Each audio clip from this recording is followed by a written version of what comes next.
എന്നോട് എൻ്റെ സഹോദര വൈദികർ പലപ്പോഴും ചോദിക്കുന്ന ഒരു ചോദ്യമുണ്ട്. റോയിച്ച, അച്ഛൻ എങ്ങനെ ഇങ്ങനെ മാറിയേ?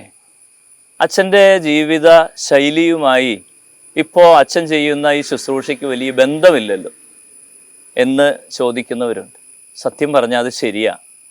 കാരണം ഒരു മാധ്യമ മേഖല പ്രവർത്തനമായിട്ട് 10-20 വർഷം ശുശ്രൂഷ ചെയ്ത ഒരാളാണ് ഞാൻ. എൻ്റെ ജീവിതത്തെ പെട്ടെന്ന് കർത്താവ് മാറ്റിയത് ഒരു അത്ഭുതം പോലെയാണ്. ഞാൻ ഇപ്പോഴും ഓർക്കുന്നുണ്ട്. 2020 ബഹുമാനപ്പെട്ട തൃശ്ശൂർ അതിരൂപതയുടെ ജനറാളച്ചൻ എന്നെ ഫോണിൽ വിളിച്ചു.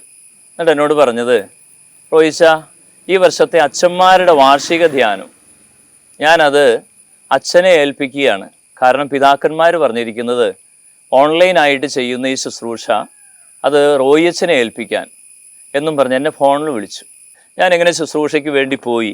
തൃശ്ശൂർ അതിരൂപതയുടെ ഓൺലൈൻ ചാനലിലൂടെ ധ്യാന ശുശ്രൂഷ നടന്നുകൊണ്ടിരിക്കുക. കരിസ്മാറ്റിക് ശൈലിയിൽ പരിശുദ്ധ കുർബാന എഴുന്നള്ളിച്ച് വെച്ച് സ്തുതിപ്പോടുകൂടി ഞാൻ ആ ശുശ്രൂഷ ചെയ്തു. അത് കഴിഞ്ഞ് പുറത്തിറങ്ങുമ്പോൾ അഭിമന്യ പിതാവ്, ആൻഡ്രൂസ് താഴ്ത്തു പിതാവ് എൻ്റെ അടുത്ത് വന്ന് എന്നോട് പറഞ്ഞ ഒരു കാര്യം ഇങ്ങനെയാണ്. റോയിച്ച, അപ്പോൾ അച്ഛൻ ശരിക്കും മാറിയായിരുന്നു അല്ലേ? എനിക്ക് സത്യം പറഞ്ഞാൽ അച്ഛനെ ഏൽപ്പിച്ചതിനെക്കുറിച്ച് വലിയ ഉറപ്പില്ലായിരുന്നു എന്ന്.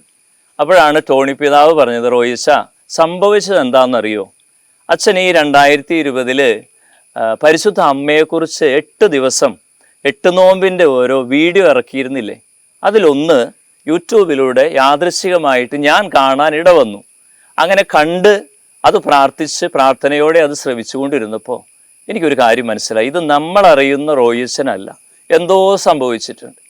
അപ്പോൾ ടോണി പിതാവ് പറഞ്ഞു, ഞാനിത് ആൻഡ്രൂസ് പിതാവിനെ കൊണ്ട് കാണിച്ചു. അപ്പോൾ പിതാവിന് മനസ്സിലായി ഇത് നമ്മൾ അറിയുന്ന ഒരു റോയിച്ചനല്ല, ഇതിൽ എന്തൊക്കെയോ സംഭവിച്ചിട്ടുണ്ട്. ആ ഉറപ്പിലാണ് അച്ഛനെ ഞങ്ങൾ ഈ ശുശ്രൂഷയ്ക്ക് വിളിച്ചതെന്ന്. ജീവിതത്തെ അമ്മയോട് ചേർന്ന് നിന്ന് വിശുദ്ധീകരിച്ച അമ്മ എടുത്ത് ഉപയോഗിക്കും നമ്മളെ. പിതാവ് അതിനുശേഷം ഇപ്പോൾ ഈ അതിരൂപതയുടെ ആത്മീയ ശുശ്രൂഷയുടെ കരിസ്മാറ്റിക് ശുശ്രൂഷയുടെ ഡയറക്ടർ എന്ന നിലയിൽ 1 വർഷം പിന്നിടുമ്പോൾ എന്നെ കൊണ്ട് ആ ഉത്തരവാദിത്വം ഏൽപ്പിക്കുക.